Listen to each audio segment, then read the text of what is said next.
teman-teman semua, hari ini kita akan membahas satu topik yang menarik.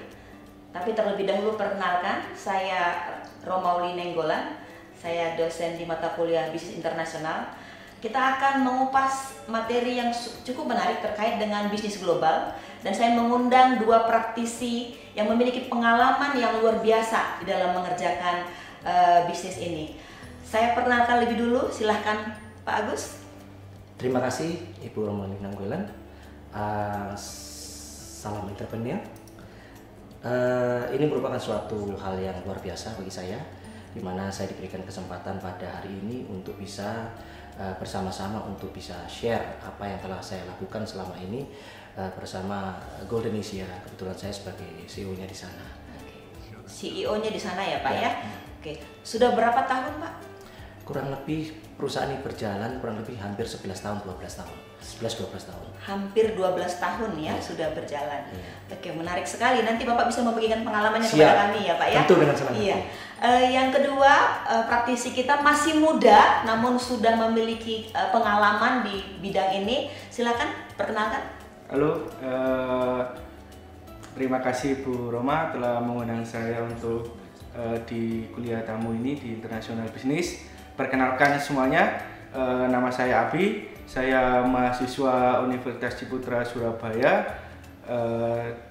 di jurusan International Business Regular Class. Saya di angkatan 2016. Jadi bisnis yang sedang saya jalankan saat ini yaitu eksportir used oil atau used cooking oil yang biasanya kita kenal sehari-hari dengan jelantah atau minyak goreng bekas. Jadi untuk perusahaan ini saya masih baru sekali Bu, baru awal tahun ini atau sekitar 3 bulan berjalan. Tetapi sebelumnya saya menjadi supplier di perusahaan eksportir used cooking oil di Sidoarjo itu sudah 2 tahun. Oke, ya. Kita akan bertanya berkaitan dengan pengalaman mereka yang menarik dan kita bisa belajar dari mereka. Nah, nanti selanjutnya ada beberapa pertanyaan yang akan saya ajukan. Siap. Untuk kedua teman-teman kita. Saya akan mengajukan satu pertanyaan yang mendasari latar belakang kedua eksportir kita ini. Mengapa memilih produk yang diekspor itu tertentu? Latar belakang mereka apa pemilihannya? Saya bertanya ke Pak Jun, saya panggil Pak Jun aja ya Pak? Siap. Gimana Oke. Pak? Menurut saya ini pertanyaan yang cukup menarik, karena untuk memilih suatu produk ini kita bisa melihat produk itu banyak sekali ya di sekeliling kita. Saya melihat ada suatu produk yang notabene kita bisa ambil di sekeliling kita, yang dimana kita ini cukup melimpah, yaitu saya ambil dari agrobisnis. Agrobisnis ya Pak ya? Agrobisnis ya. Nah, agrobisnis kebetulan saya pertama kali terjun itu di semacam kayak spices ya. Dalam proses perkembangannya waktunya saya kemudian melihat lagi potensi yang lain. Tapi sebetulnya sampai saat ini juga sudah berjalan, sifatnya musiman. Kayak misalkan ada jahe ya. Jadi kita ada dua usaha ini, yang satu Goldenesia yang saya pegang, satu Aga Goldenesia, yang dimana kita ini ada melakukan bisnis ini dengan joint venture. Joint venture ya. Nah, dengan joint venture itu kita memanfaatkan potensi produsen yang ada di Indonesia untuk kita ambil lalu kita jual. Nah, kita kebetulan di sini aktingnya sebagai trader. Oke, berarti Bapak berperan sebagai trader ya? Betul. Okay. Nah, trader karena kita ini tidak bisa memproduksi, berarti kita harus mencari supplier yang reliable ya, yang trustworthy, yang benar-benar mempunyai komitmen tinggi untuk kita bisa ambil barang itu lalu kita jual.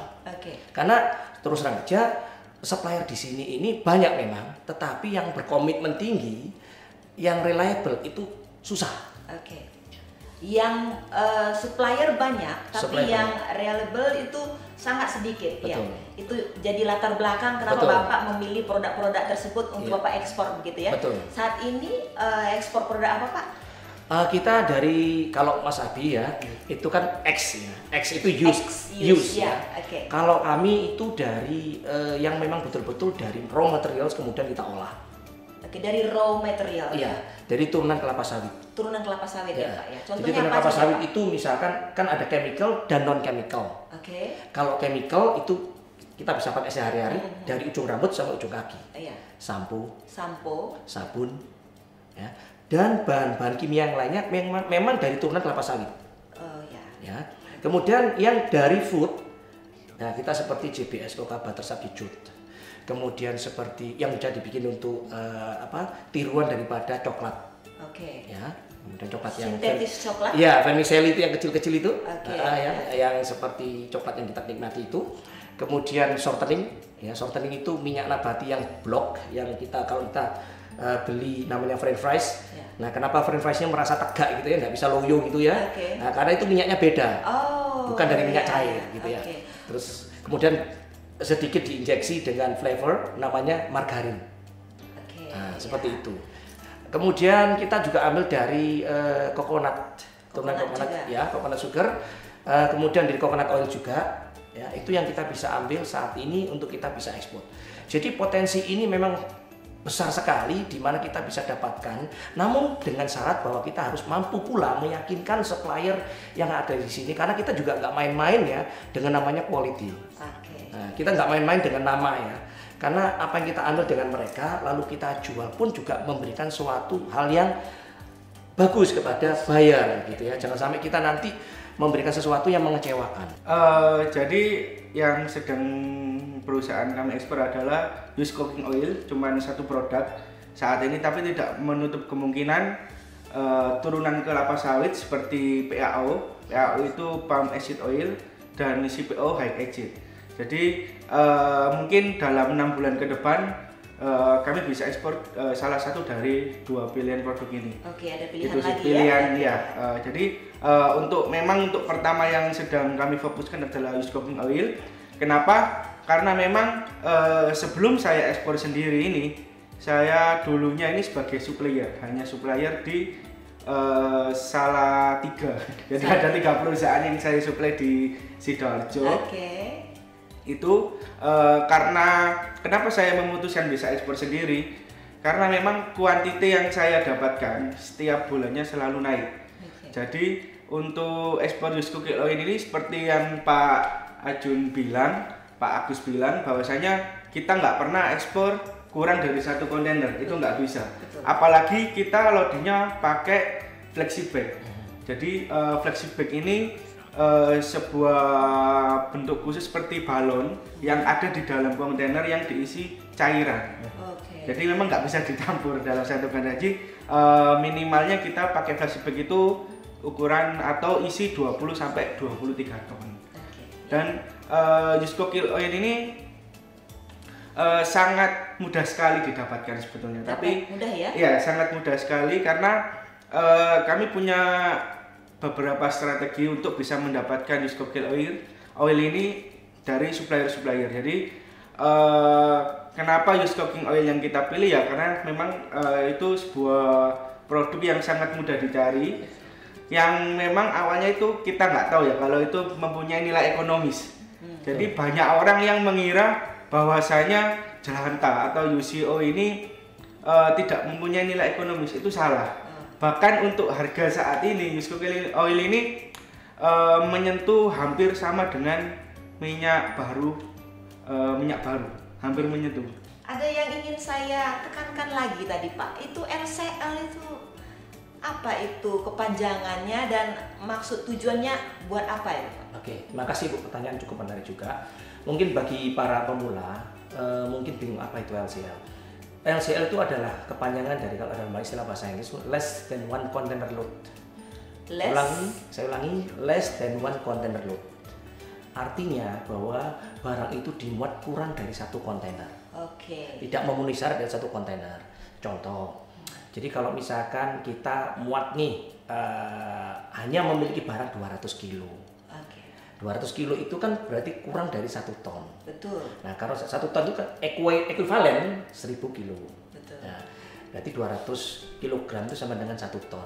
Kalau kita masukkan dalam 1 kontainer cuma 1 ton, posisinya barang itu bisa nanti kalau orang Jawa itu gelondang, oblong-oblong. Iya, Jadi benar, bisa benar. merusak. Maka barang itu harus dikonsolidasi dengan barang yang lain dari eksportir lain yang tugasnya ini akan dikonsolidasi oleh seorang konsolidator. Begitu. Masuk akal sekali LCL itu ya Pak, Ya. harus diterapkan ya. Betul. Itu juga berarti berfungsi untuk menjaga kualitas barang itu ya. Betul. Tidak rusak sampai ke Betul. negara tujuan Betul. begitu. Nah, saya jadi pertanyaan saya Pak, apa yang melatar belakang Bapak memilih negara tujuan tertentu? Ya, terima kasih. Memilih suatu negara itu suatu hal yang wajib dilakukan oleh pelaku usaha, khususnya di sini para pelaku usaha baru ya, newbie. Maka kita harus mampu memetakan kondisi masing-masing negara yang nantinya tujuan akhirnya adalah menciptakan peluang ya, peluang dari masing-masing negara atas produk yang kita ingin masukkan di negara tujuan ekspor tersebut. Kita bisa bayangkan kalau kita hanya asal membidik tanpa ada tujuan yang jelas, kita nggak akan mampu untuk menangkap peluang dari masing-masing yang kita harapkan tadi. Nah, oleh karena itu, untuk menciptakan peluang bisnis tadi, maka kita harus melihat satu, contohnya nih, geografisnya negara seperti apa. Geografis ya. Nah, geografis ini kan terkait dengan struktur alam. Betul. Kemudian kedekatan wilayah, perbatasan negara, kemudian kondisi di suatu negara tersebut, misalkan iklim katakanlah kalau memang negara itu berdekatan tentu sangat efektif sekali ya, dibutuhkan ya. Terus kemudian dari segi ekonomi nih, ekonomi kita lihat nih dari nilai pertumbuhan ekonomi seperti apa, GDP-nya ya, apakah negara tersebut negara yang tergolong terbelakang, maju atau berkembang. Develop, undeveloped, and advance kan begitu ya. Jadi berapa negara yang sekarang menjadi tujuan Bapak untuk ekspor produk Bapak? Nah ini sebelum itu saya nanti uraikan ya, belum ya. Nah kemudian dari sisi di sini kita lihat dari sisi musim, iklim. Nah itu juga penting sekali, karena iklim juga berpengaruh. Jangan sampai yang notabene menurut kita barang yang dimakan, dikonsumsi orang yang subtropikal kayak gini, dimasukkan negara sana bisa belum tentu juga bisa diterima. Ya, kemudian perbedaan budaya juga penting. Budaya ini juga berpengaruh. Ya, cara kita berkomunikasi, cara kita berinteraksi, cara kita menyelesaikan konflik, cara mengambil keputusan ya. Karena budaya ini bisa menimbulkan suatu perbedaan, salah penafsiran. Betul. Ya. Nah, kita ngomongnya A, penafsiran B. Artinya begini, kita bisa lihat dari Q isyarat mereka, kemudian bisa melihat dari apa? Facial expression. Ya, dari raut mukanya, ya kemudian dari body languages. Gesturnya. Nah, itu tiga hal itu kadang-kadang itu kita bisa melihat. Kadang orang mengatakan enggak begini, tapi bagi orang luar negeri bisa jadi iya. Ya, ini kan beda lagi ya. Terus cara makan gitu aja. Kita juga nggak bisa kemudian seenaknya dewe, kemudian kalau kita menjamu, kemudian kita katakanlah kita berinteraksi dengan orang Chinese atau mungkin orang mereka yang dari Asia yang notabene kita makan tidak boleh langsung chopstick ditaruh di tengah gitu kan, tidak boleh ya, mesti kan dengan sopan ya. Ada juga yang mau makan dengan orang Arab yang mulutnya diselesaikan dulu. Nah ini tinggal ada tersinggung seperti ini. Ini ilmu baru sebenarnya Pak ya untuk para mahasiswa yang akan melakukan. Sebetulnya itu harus diketahui Bu ya. Kenapa kita harus memilih negara itu kan berdasarkan beberapa klasifikasi tadi. Kemudian saya mencoba untuk menjawab apa yang disampaikan oleh Ibu bahwa beberapa negara yang sudah kita masuki itu dari negara yang maju maupun negara yang sedang berkembang atau yang terbelakang. Iya. Ya, kita kalau misalkan negara yang katakan notabene capnya yaitu negara yang bukan maju, kita masuk ke Uruguay. Negara kita masuk Uruguay, kita masuk ke Argentina, kita masuk ke Bolivia. Nah, kemudian kalau kita masuk negara-negara kecil, misalnya kita masuk ke Nuku'alofa, kita sudah masuk kecil ke sana. Justru yang belum yang ditarget kita itu ke Australia, sama Korea. Nextnya Australia dan Korea. Doain aja Bu. Kita Amerika sudah masuk mana? Yang luar biasa kita sudah masuk. Iya. Cuman yaitu di vegetable fat. Sama ya? Vegetable fat itu. Untuk yang ke Buenos Aires kita coconut sugar. Kalau untuk yang penggunaan flexi bag dengan coconut oil itu di Mesir.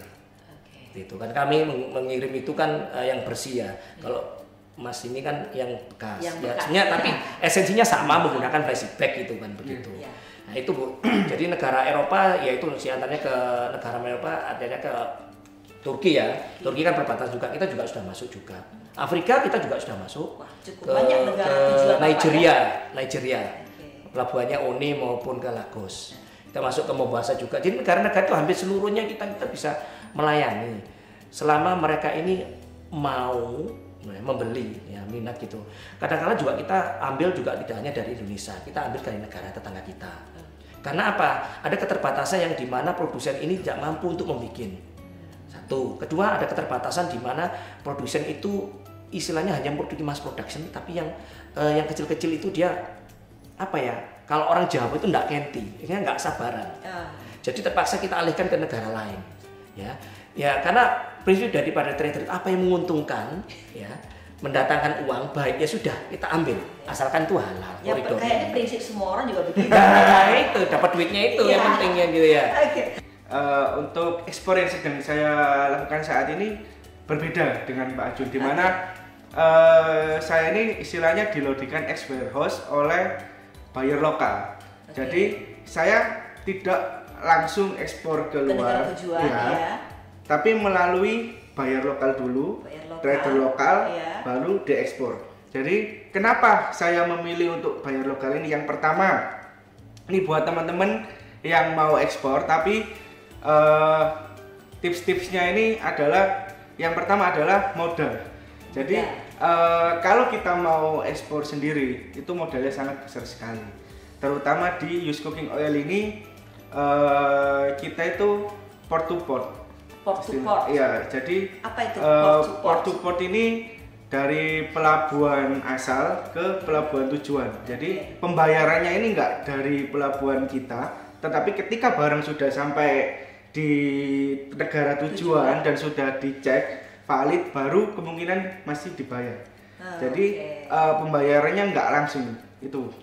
Tadi Mas Abi mengatakan untuk produk Mas Abi yang non food itu ada test lab begitu ya? Quality control. Ya, quality control. Itu untuk produk yang bukan makanan, bukan food and beverage. Ada test lab. Bagaimana untuk yang makanan yang Bapak ekspor ke negara tujuan? Masih jauh lebih penting kan ya Pak ya, untuk menjaga kualitas seperti itu ya? Ya, makasih Bu. Tentu saja siapa sih yang istilah tidak ingin produk yang diterima itu aman ya. Khususnya kalau kita bicara makanan, kita bicara mengenai fit for human consumption. Kata kuncinya fit for human consumption. Artinya apa? Itu memang cocok untuk dikonsumsi manusia. Yang bukan makanan saja, bayarnya sudah ngomel. Ngikutin itu namanya tes lab. Sangat menjaga kualitas begitu. Apalagi makanan. Nah, kalau misalkan bayar rewel, itu suatu hal yang lumrah. Kalau kita bisa quality loh ya. Jadi biasanya tesnya itu melalui COA makanan. COA. Ya COA. COA ya. Ya certificate of analysis. Oke, ada sertifikatnya ya Pak? Certificate analysis. Nah, sama, itu sama ya. Nah, kalau kita juga ini ada. lembaga tes juga. Kalau biasanya dari istilah Sukovindo ya. IICC kalau Nah, itu mungkin lembaga asing. Kami bisa dilakukan dengan Sukovindo bisa. Ya, Sukovindo. Terus kemudian dari Sukovindo ini patokannya, kemudian perusahaan mengeluarkan COA. Jadi tidak bisa perusahaan mengklaim dirinya sendiri untuk menyatakan bahwa barang ini seperti apa yang dinyatakan orang lain tanpa endorsement dari badan yang bersertifikasi. Ini menarik sekali. Ternyata mereka harus memiliki sertifikat yang dikeluarkan oleh lembaga yang menjamin begitu kualitas produk. Nah, apakah ini salah satu strategi Bapak untuk terus menjaga kegiatan bisnis Bapak tetap stabil, berkelanjutan? Sebelum saya menjawab itu Bu ya, saya akan jawab nanti. Bahwa untuk memasuki pasar internasional ini banyak strategi yang kita bisa ambil. Mungkin bagi Anda sebagai pemula ya khususnya, itu kita bisa melakukan namanya franchising, licensing, kemudian kita bisa melakukan ekspor. Ekspor ini ada dua, direct dan indirect. Nah, kalau direct artinya kita ini bisa melakukan ekspor secara langsung ke negara tujuan. Direct? Ya, bisa ke buyernya, bisa ke wholesalernya, bisa ke distributornya, bisa ke retailernya, tergantung dari produk kita yang kita tuju. Nah, kalau indirect seperti yang contohnya dengan Mas Afin tadi, bahwa dia sebelum dia confidence untuk melangkah lebih jauh, apa yang dilakukan Mas Afin benar. Contohnya, bahwa dia harus meyakinkan dulu bahwa dia mampu memenuhi apa yang dinamakan quantity dan quality. Nah, sampai dia mampu dengan quantity, dia confidence. Untuk apa? Menambah apa? Volume. Menambah volume untuk apa? Ekspansi lebih besar lagi. Nah, dalam melakukan ekspansi ini tentu terkait lagi. Apakah dia bisa melakukan ini dengan sendirian? Kalau cukup sendirian tidak apa-apa. Ya, kita bicara tadi ya direct indirect export ya. Kemudian kita bisa melakukan namanya joint venture. Joint venture. Artinya, joint venture itu bagaimana maksudnya Pak? Nah, joint venture itu kita bekerja sama dengan orang asing negara ya, tujuan tersebut ya. dari negara manapun Dari ada negara. investor yang memang kita bisa gandeng untuk mensupport kegiatan kita. Dalam hal di sini misalkan mereka punya dana yang lebih besar daripada kita, namun kita punya ilmu. Ingat, trader itu tidak harus punya duit loh ya. Tapi punya ilmu loh ya. Ilmunya apa? Marketing tadi. Ya, apapun produk, kalau kita tidak mampu untuk menjual, ya kita tidak akan mampu untuk menjual. Produk apapun yang kita miliki, ya sebagus apapun, kalau kita tidak mampu menjual, itu tidak punya namanya ilmu marketing. Nah, pada dasarnya setiap orang daripada kita ini adalah sales. Oke. Ingat itu, kadang-kadang kita lupa bahwa kita apapun yang kita jabat, apapun orangnya, setiap dari kita itu adalah sales. Berarti salah satu strategi Bapak adalah joint venture. Joint venture. Ada yang lain Pak? Bisa jadi merge. Merge. Ya, merge itu menggabungkan. Menggabungkan ya. Nah, dengan kekuatan yang berbeda untuk menjadi satu kekuatan yang dahsyat. Ini perusahaan biasanya perusahaan yang global-global. Oke. Ada yang turnkey project, tapi ini sangat jarang. Nah, kadang orang yang tidak mampu untuk melakukan itu bisa menangkapnya di apa? Franchising sama licensing. Oke, franchising dan Nah, nanti ada plus minusnya itu, tapi saya tidak mencoba untuk membahas itu. Kita bicara masalah ekspor. Apakah Bapak ada strategi licensing mungkin untuk produk Bapak yang food? Sementara ini memang tidak ada. Tidak ada ya. Kita enggak, karena licensing itu adalah suatu hal yang paten ya. Jadi kita tidak mengarah ke sana. Paten itu misalkan untuk kepemilikan yang notabene itu hak apa ya istilahnya seperti yang kita haki HKI itu ya, seperti itu kita tidak mengarah ke sana gitu ya. Tapi hak intelektual ya maksud saya itu ya.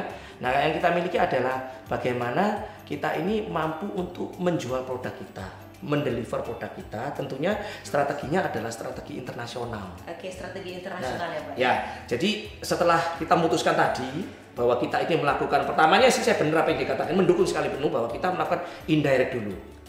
Indirect dulu. Nah, kalau kita sudah capable, kompeten, maka masuk ke berikutnya langsung ekspor. Ya. Kemudian setelah itu melakukan joint venture. Oke.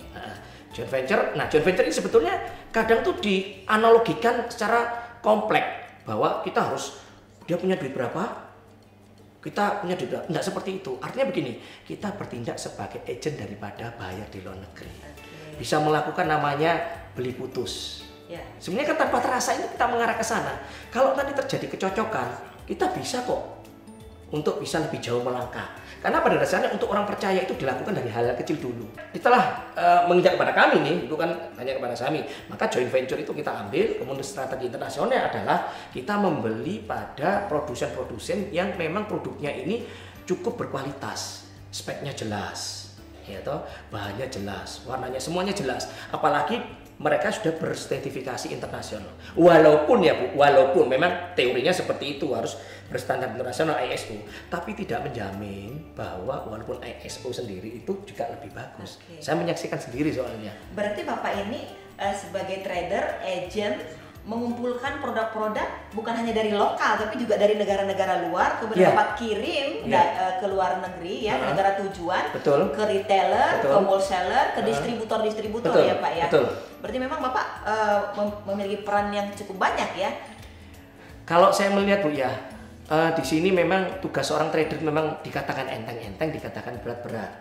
Ya, entengnya itu kita memang kita nggak memikirkan biaya karyawan. Tidak memiliki biaya tetap tadi, biaya listrik, air, ya, pajak, itu memang. Tetapi yang membuat kita pusing itu kadang-kadang kita notabene produk kita itu mengambil dari orang lain. Jadi gini, apa yang dijelaskan oleh Pak Ajun tentang ekspor adalah menurut saya sangat kompleks sekali dan itu kalau di wawancara saya, pengalaman saya masih cukup minim. Jadi di sini strategi yang akan saya bagikan adalah bagaimana proses saya dari awal, dari nggak tahu apa-apa, hanya sebagai supplier saja di salah satu perusahaan, hingga sampai bisa ekspor meskipun masih pakai buyer lokal. Jadi awalnya branding kita itu, perusahaan kita adalah PT Limbahku Integritas Utama. PT Limbahku Integritas, nggak pakai hau. Limbahku Integritas Utama ini. Jadi awalnya saya jalan 3 orang Bu. Semuanya ini tim saya parkir dulu juga. Gimana? Kenapa sih saya bisa mau untuk mencari minyak jelantah untuk disuplai ke perusahaan di Sidoarjo? Adalah kesusahan dana, kepepet. Ya. The power of kepepet. The power of kepepet. The power of Kepepet apa?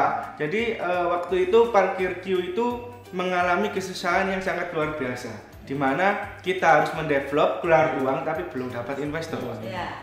Jadi dari kesusahan itu kita punya ide, di mana kita memanfaatkan teman-teman SMA kita dulu di suatu daerah. Kebetulan kita berada dilahirkan di kota yang berbeda. Saya di Lamongan, si Raka di Tulungagung, dan si Vanu di Jombang. Kita memanfaatkan teman-teman SMA, relasi-relasi kita, bahwasanya kita membuat sebuah sistem yaitu agen yang kita beri nama agen, di mana kita memberikan value yaitu inventaris jerigen, pemodalan. Dua hal itu, inventaris jerigen dan pemodalan, di mana yang dulu awalnya ada di Lamongan, Jombang, dan Tulungagung sekarang bisa merambah di hampir semua Jawa Timur dan Jawa Tengah. Luar biasa. Sangat menarik sekali. Itu Mas Abi ini berarti mengumpulkan minyak-minyak bekas yang akan nanti diekspor ke negara tujuan, di mana minyak ini akan dibuat menjadi biodiesel ya, di apa ya, oli di sana ya. Ya, oke. Nah, saya lanjutkan ke pertanyaan selanjutnya ya.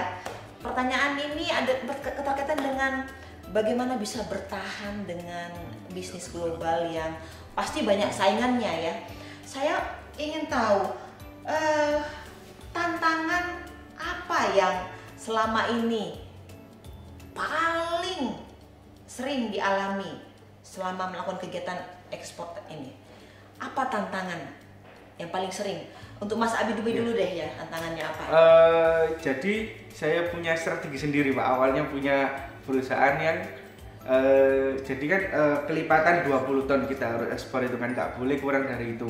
Kelipatan 20 ton. Iya, karena dalam 20. satu LCL itu harus ada 20.000 kilo. 20.000 kilo gitu ya. Karena kita pakai flashback, nggak bisa dicampur-campur barangnya Bu. Ya, itu pengalaman tantangan Mas Abi ya. Kalau Pak John sendiri bagaimana Pak? Tantangan yang paling sering dihadapi begitu? Kalau sebetulnya tantangan kita hadapi adalah kita ini berhadapan dengan yang notabene supplier yang kelihatan baik gitu. Kelihatan baik, tapi baik Pak? Sebenarnya tidak lebih baik. Oh, tidak lebih baik. Contoh misalkan kita memberikan suatu DP dalam setiap produk yang kita beli. Kalau lokal kita bicara masa lalu nih ya. Masa lalu. Ini supplier lokal ya Pak ya? Lokal untuk kita ekspor, misalkan kita misalkan jahe nih ya. Jahe ya. Atau spices gitu. Pasti dia minta DP. Ya. Nah, DP ini kita berikan itu bukan kepada petani tapi kepada orang yang mengorganisir. Mengepul kalau orang bilangnya. Kalau bahasa Inggrisnya purveyor. Nah, gitu ya. Nah, di situ kita kasihkan DP, itu bukan berarti mereka komitmen langsung memberi, tidak.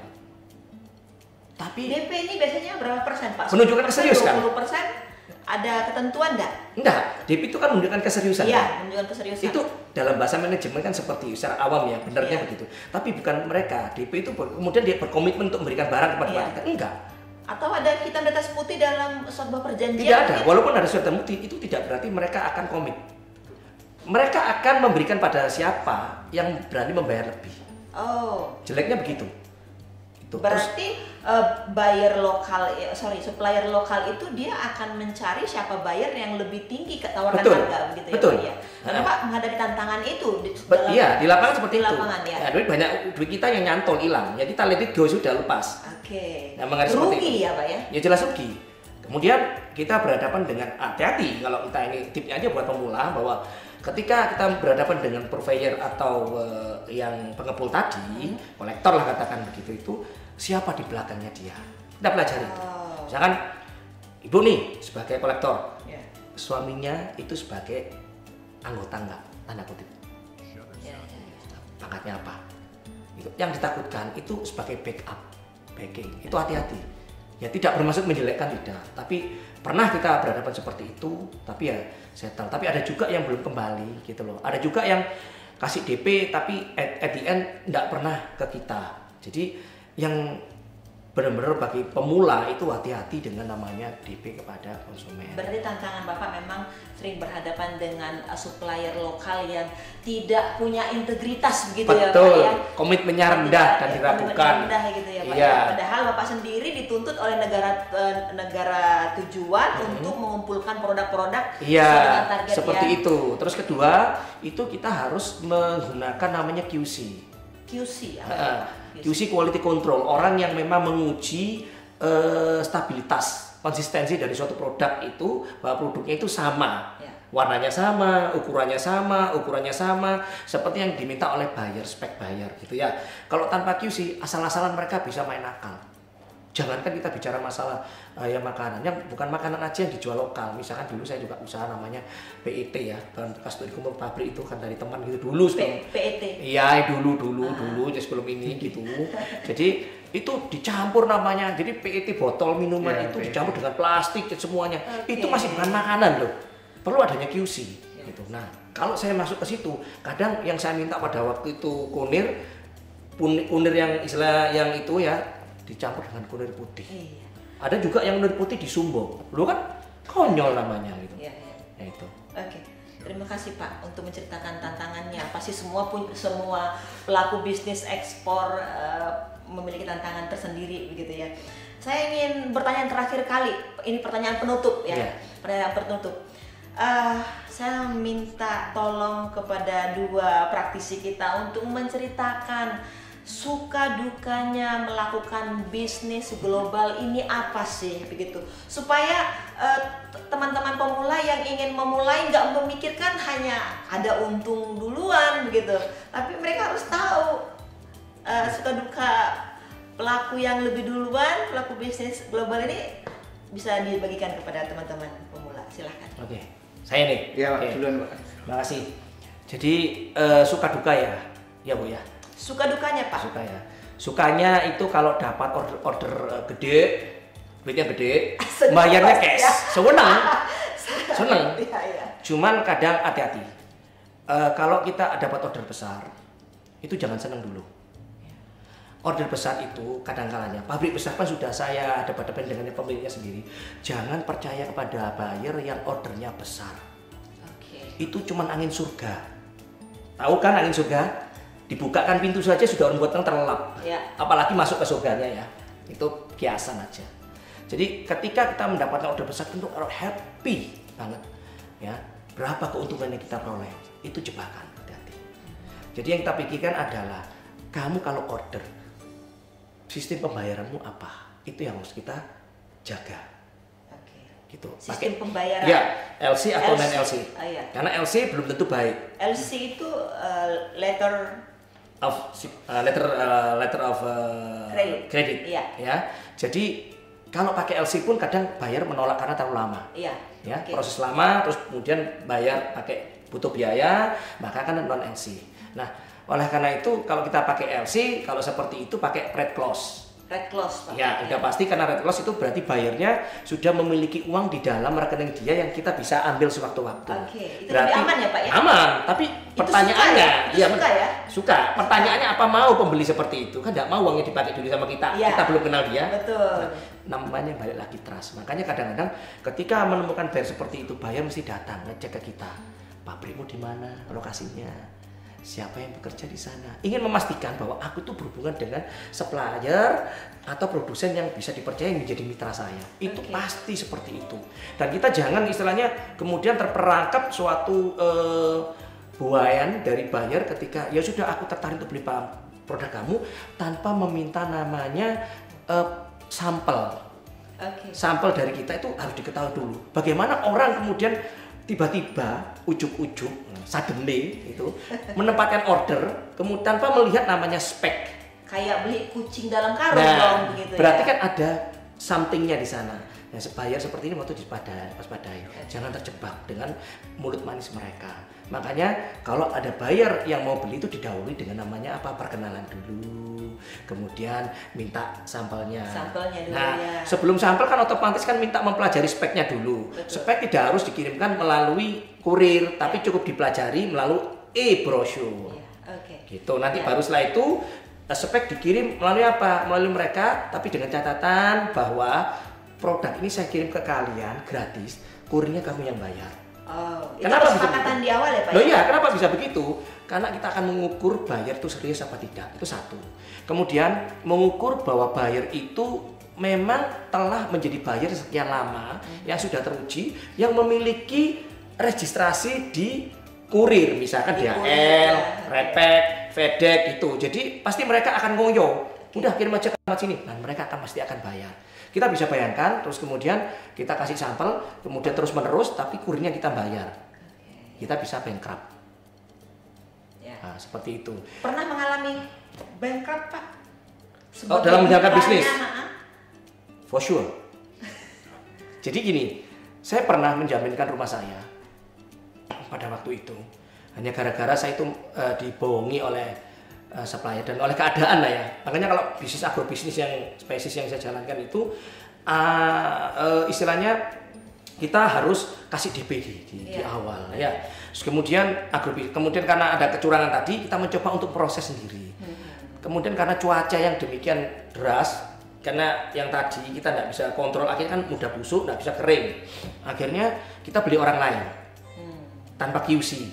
Akhirnya komplain bayar, kita loss. Nah, tantangan berikutnya adalah untuk menggantikan ini sebagaimana? Akhirnya tadi kita joint venture.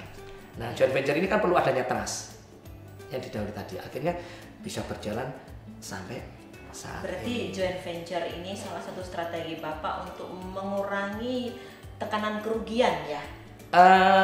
Itu bisa jadi iya, tapi paling enggak untuk mengembalikan modal Bapak untuk ya, mendapatkan modal balik gitu ya.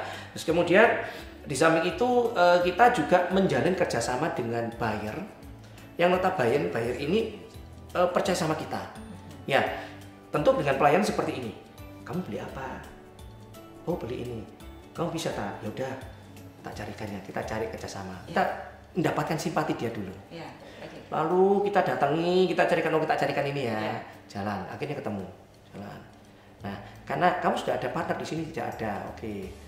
Ya kamu kita pancing. Layaknya orang pacaran gitu, kita pancing ya. Pancing, akhirnya ketemu. Dari situlah akhirnya hubungan itu berjalan baik sampai saat ini dengan buyer. Kita tidak berharap dia beli banyak, tapi yang jelas hubungan tetap jalan sampai saat ini sehingga kita dipercaya. Walaupun produk di Indonesia ini harapan saya loh ya produk dia beli di sini, tapi apalah tidak ada di sini, saya tidak bisa melepaskan dia juga nggak bisa melepaskan dari kami. Tolong carikan ini. Ya kita bersyukur akhirnya dapat, kemudian kita lempar ke dia. Ya udah, kamu minta komisi berapa? Lu itu kan seperti itu. Nah, kan dapat komisi tambahan di samping dari kegiatan yang kita lakukan dari turunan kelapa sawit itu loh Bu. Nah, satu lagi yang membuat kita senang itu adalah kita mampu merangkul UKM, usaha kecil menengah. Nah, dari para produsen yang di Jawa Tengah, produknya yang berupa coconut sugar tadi, kita beli. Kita beli, walaupun bayarnya itu sudah tertarik untuk beli satu kontainer, tapi kita tidak melayani satu kontainer dulu karena kita belum yakin dengan UKM tersebut. Quality, quantity, akhirnya kita shipment LCL, 5 ton saja dulu trial. At the end sampai di sana mereka happy, baru surprise sudah satu kontainer, akhirnya kita beli lagi untuk satu kontainer untuk coconut sugarnya, seperti itu.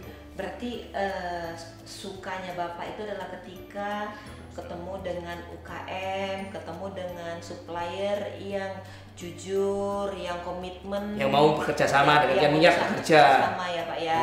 Dukanya Pak yang paling Bapak ingat sampai saat ini satu aja Pak. Pertama, DP barang nggak dikasihkan. DP sudah masuk tapi barang nggak dikirim. Barang nggak dikirim. Telap ya. Terus kedua, kita sudah order kasih DP nih. Terus kemudian barang nggak jadi dibeli oleh buyer. Otomatis barang yang diorder itu kita larikan kepada buyer lain yang belum tentu speknya itu sama yang diminta oleh buyer lain seperti itu. Jadi itu Bu yang kadang-kadang buat kita ini gregetan gitu. Terima kasih Pak Jun. Terakhir Mas Abi dengan cepat, suka dukanya melakukan bisnis ini apa? Kalau menurut saya sukanya sih didatengin banyak buyer ya Pak sekarang. Sukanya didatengin banyak buyer. Iya sukanya. Tapi kita harus jeli untuk memilih dan memilah di mana buyer itu seperti apa gitu. Jujur aja sampai sekarang saya mungkin didatangi 7 buyer ya. Rata-rata sih 7 buyer. Iya, semua yang rata-rata baru lokal. Berapa buyer Ini yang baru dari 7 tuh ada berapa? Gimana? Semua baru itu ya? Iya, semua baru. Semua baru, oke. Jadi satu penawaran dari Neste Singapura, yang 6 ini rata-rata lokal. Sukanya itu sih Bu. Cuman kan kita kan silaturahmi mungkin itu belum pasang anu ya, belum pasang website atau iya, belum apa istilahnya promosi online-nya belum gencar lah ya. Belum. Itu masih offline ya. Masih mulut ke mulut. Nah, ya offline ya itu ya. Masih Karena bom ya. ya. Ya, karena semua nggak menyangka bahwasanya di perusahaan saya yang baru ini baru jalan 3 bulan, 1 bulan bisa sampai 6 kontainer itu semuanya di luar ekspektasi. Oke, iya. Itu sukanya. Dukanya yang paling Mas Abi ingat sampai saat ini. Ya, yang namanya perusahaan pemula ya, dukanya ya pas di awal-awal dulu. Ya. Dimana ya mungkin sampai saat ini ya, saya masih mendampingi truk tangki saya. Mendampingi truk tangki Ya, mengambil dari barang. supplier-supplier Ya, gitu ya.